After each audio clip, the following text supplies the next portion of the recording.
CAT 2017 slot 1 question number 2.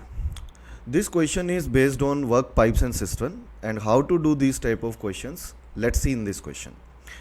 A person can complete a job in 120 days. He works alone on day 1.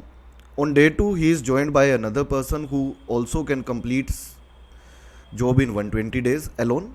On day 3 they are joined by another person of equal efficiency. Like this, every day a new person with the same efficiency joins the work.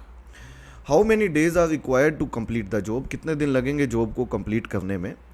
तो जो work है वो 120 days में complete होता है अगर सिर्फ एक आदमी उस काम को करता है.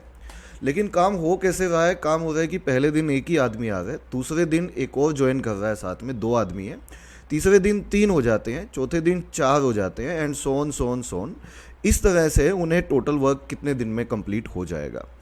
तो इस तरह के क्वेश्चंस को हम कैसे करते हैं? अगर काम 120 डेज़ में कंप्लीट होता है और हर एक की एफिशिएंसी सेम है तो हम इसमें टोटल वर्क ही 120 मान सकते हैं. बेसिकली जो टोटल वर्क हम निकालते हैं वो एलसीएम लेते हैं, लेकिन यहाँ पे सबका ही जो टोटल नंबर ऑफ डेज़ हैं वो सेम है, 120 120 120 120 120. तो एलसीएम भी 120 आएगा, तो हम जो टोटल वर्क है वो 120 यूनिट्स कंसीडर कर सकते हैं. और क्योंकि एक आदमी कंप्लीट काम को 120 डेज़ में करता है तो एक आदमी की एक दिन की एफिशिएंसी 1 यूनिट मान सकते हैं हम, है ना. एक दिन में एक आदमी 1 यूनिट बनाएगा. फिर से सुन लीजिए, होता क्या है ऐसे क्वेश्चंस में, 120 डेज़ में अगर काम पूरा कंप्लीट होता है तो एक आदमी 120 डेज़ में करेगा, है ना. तो सभी की एफिशिएंसी सेम है यहाँ पे, तो सबका एलसीएम भी 120 आएगा, तो हम वर्क को 120 मान लेते हैं. और क्योंकि काम 120 डेज़ में एक आदमी करता है तो एक दिन में कितना करेगा? वो एक दिन में 1 यूनिट बनाएगा, है ना. तो अब आप मुझे इसमें ये बताइए कि पहले दिन कितनी यूनिट बनेगी? क्योंकि एक ही आदमी आएगा तो पहले दिन 1 यूनिट बनेगी, पहले दिन सिर्फ 1 यूनिट का काम होगा. दूसरे दिन 2 आदमी आएंगे तो 2 यूनिट का काम होगा. तीसरे दिन 3 आदमी आएंगे तो 3 यूनिट का काम होगा.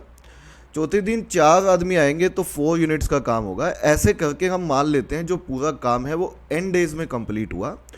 और जो देखो, फर्स्ट डे 1 यूनिट बनी, सेकेंड डे 2 यूनिट, तो nth डे कितनी यूनिट बनेंगी? हम कहेंगे nth डे n यूनिट्स बनेंगी. और ये हमने nth डे इस तरह से माना कि nth डे जाके काम पूरा कंप्लीट हो गया. मतलब इन सबको अगर मैं ऐड करता हूँ तो मेरा टोटल 120 यूनिट्स जो मुझे बनाने थे, जो 120 यूनिट्स का जो टोटल काम था वो कंप्लीट हो गया है मेरा. ठीक है. अब आपको यहाँ पे फॉर्मूला पता होना चाहिए 1 से लेके n टर्म्स का, जिसको हम नंबर सिस्टम में पढ़ते होते हैं. और फॉर्मूला होता है 1 से लेके n टर्म्स का. 1 से लेके अगर हम n टर्म्स को ऐड करते हैं तो इसका जो हम फॉर्मूला पढ़ते हैं, फॉर्मूला होता है n into n plus 1 divided by 2.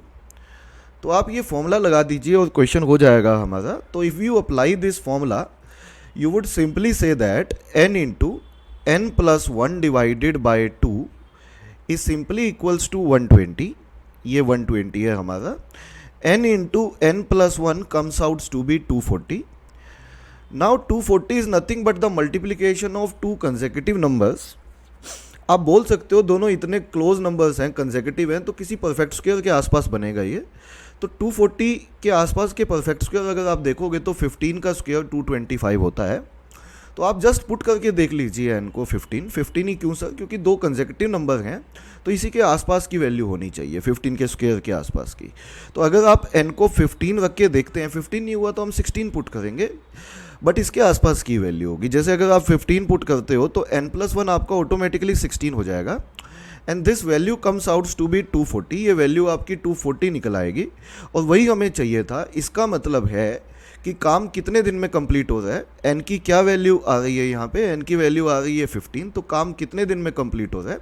आप कहेंगे काम 15 डेज़ में कंप्लीट हो रहा है, क्योंकि हमें n की ही वैल्यू निकालनी थी. तो answer of this question is 15 days और यही क्वेश्चन का आंसर था. ये टीटा क्वेश्चन था तो हमें आंसर लगाना था, तो आंसर वुड बी 15 डेज़.